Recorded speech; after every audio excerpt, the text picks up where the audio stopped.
Hey, what's up, everyone? This is Jeremy, founder of QuickMail.io. And this is Jack from emailsthatsell.com. Today, we're going to be doing an email teardown that was submitted by one of our podcast listeners. And we're going to go ahead and review it, see what's good about it, what's bad about it, and how Jeremy and I could possibly improve on it.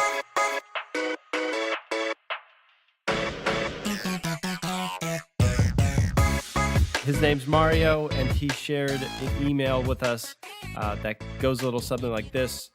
The subject is international travel position with Chicago Fortune 500. Why don't we start there, since that subject line is pretty much what the prospects are going to be reading first. So, thoughts, Jeremy? Are you excited? I probably wouldn't be, but who knows? Maybe I am looking for international traveling position. It does sound like exotic, so if I'm basically bored at my job, that may be something I consider opening, for sure. I don't really like this subject line because it sounds like it's been sent to a lot of people. It just sounds like an advertisement. You know, if I'm in the classified ads in my newspaper, I expect this to be a headline for a job opening. So I don't really like it, but as Jeremy and I have discussed in previous casts, the subject line isn't going to... Yeah, it doesn't matter. Yeah, a little bit, right? So, all right, it'll get opened. It doesn't pull up any red flags for us. So why don't we take the next step? So it continues, or let's say starts off in the body with the first name, no hi or hello, just first name. We were recently engaged by one of our Chicago area Fortune 500 clients to source auditors, financial and IT.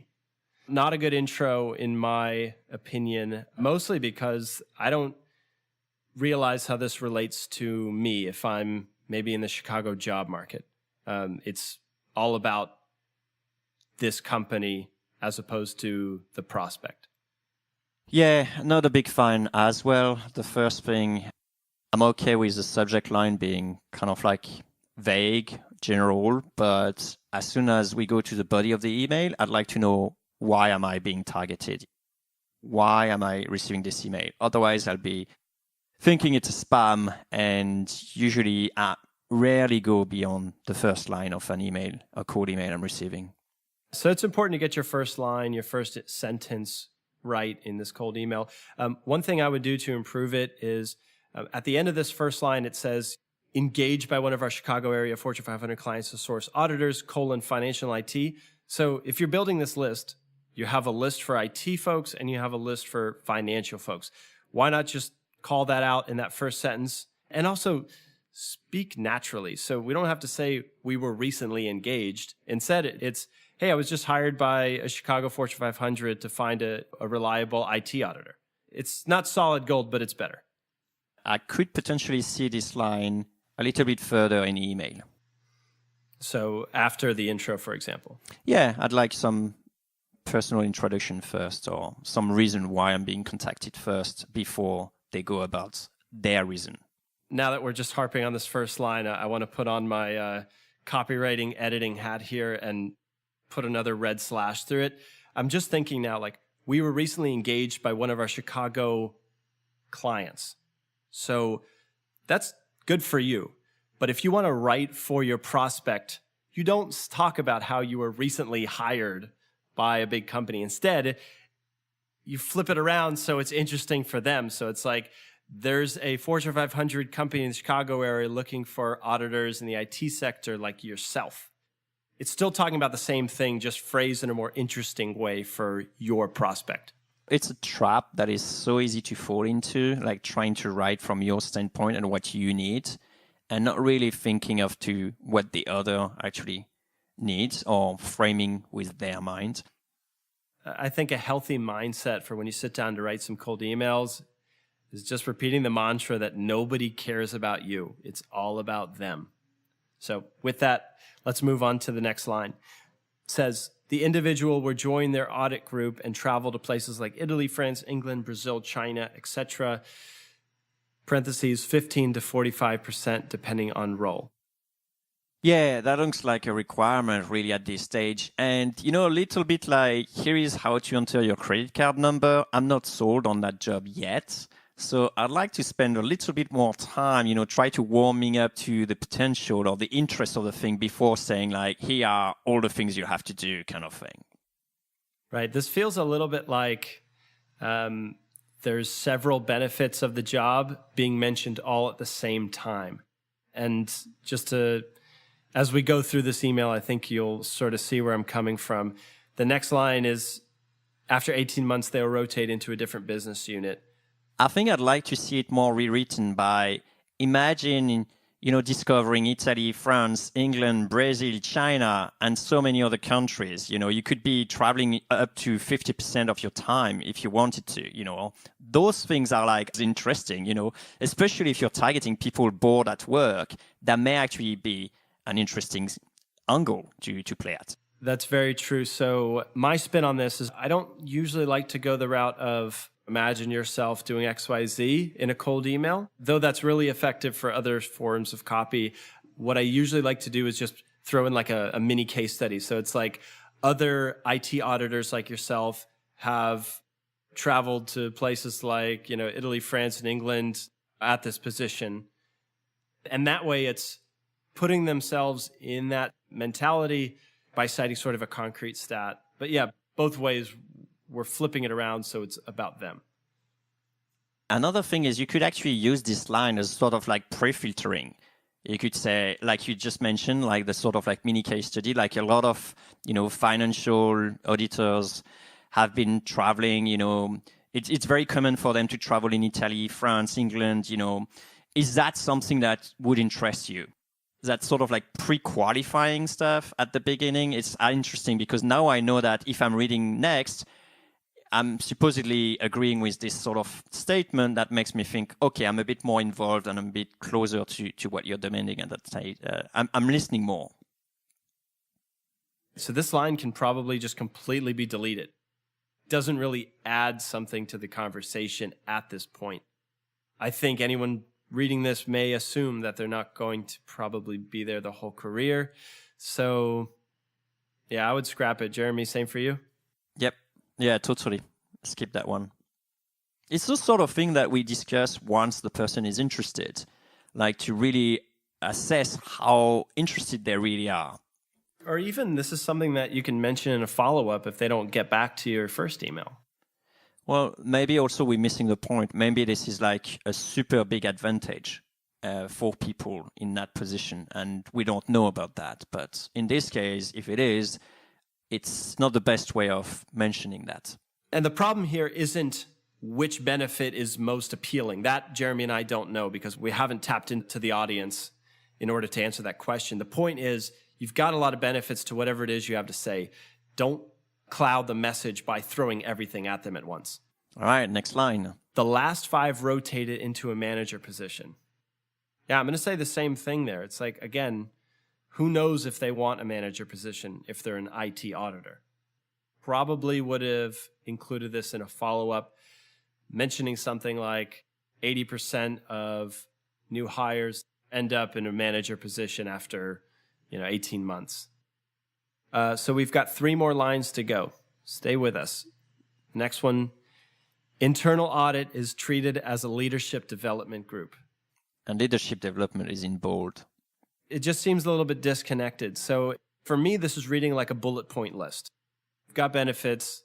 They're listed here, not necessarily flowing like a good cold email should.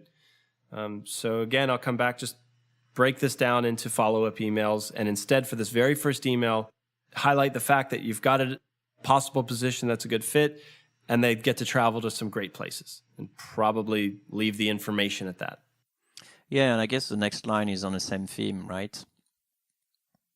It says work from home Fridays, up to 40 days off, good pay with bonus. I have a lot more to share. I'll just wrap it up. Would you have a referral or two that might be open to hearing about this opportunity? Now, that's interesting. I actually love this call to action. And Jeremy, you had told me if you were wondering if somebody would be open to a position, maybe, for example, you have a marketing role opening up in QuickMail. Yeah, go ahead and share that for us. That's like good advice when you're job hunting. If, for example, I wanted to work at Jack's company, what I would do is I will ask Jack if we could have a conversation about giving me advice for a certain position, a similar company as his. So that way we can have an honest discussion, and he doesn't have to feel threatened, or he doesn't have to play defensive by thinking that I want his position. And at the same time, if he thinks I'm a good fit, he could say, come work for me, But otherwise, it doesn't feel like he have to, give me that position, and then he could give me advice. So it's a great way to sort of like open the door and then let the other person say, actually, it's fine, let's come and work with me. Or here are the few things that you need to work on, without necessarily feeling like they have to say no to you, kind of thing. So they'll be way more open to this discussion, and that's a very fruitful conversation to have at that stage.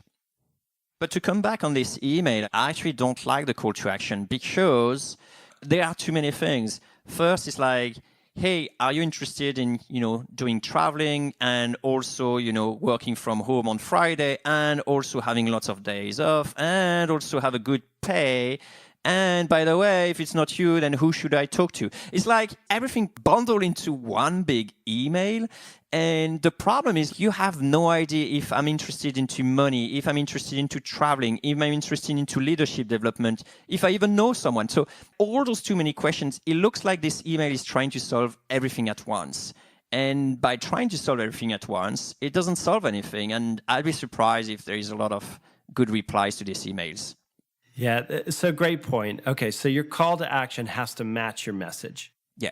In isolation, I still think this is an amazing call to action, but it probably fits a whole lot better in a conversation that's not as bullet point benefit driven, and instead, hey, here's an opportunity. Would you have a referral or two? That may match and feel a lot better when put together in a single email. On the same note, though, an email with this tone, maybe it's worth testing a more direct call to action. Maybe it's, are you currently open to talk about picking up a new position or exploring a possible opportunity? Great point. Match your call to action. But at the end of the day, I think testing out a call to action like this, where you ask for maybe a referral or you don't specifically call out the sale, so to speak. I think I learned this from you, but I would have loved to see all those benefits into their own different email as follow-ups.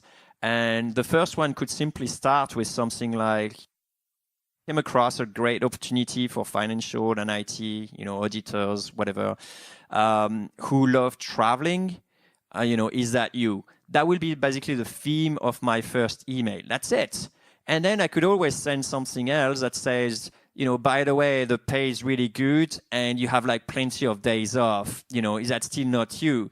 And then as you keep on building those sort of like advantages, the third one could be like the managerial position is like, and, they're not like, you will have plenty of opportunity to grow and things like that. And then if I still don't hear anything, this is a great way to say like, but, I may be completely off the mark here.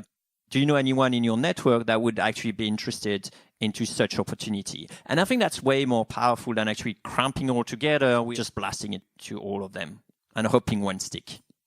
Lots of awesome takeaways there. Well stated. There's one other thing that I would try testing if I wanted to improve the response rate for this email, and that is getting more specific on who this email is for and mentioning that in the actual body. So for example, it came along for IT auditors with more than 10 years of experience.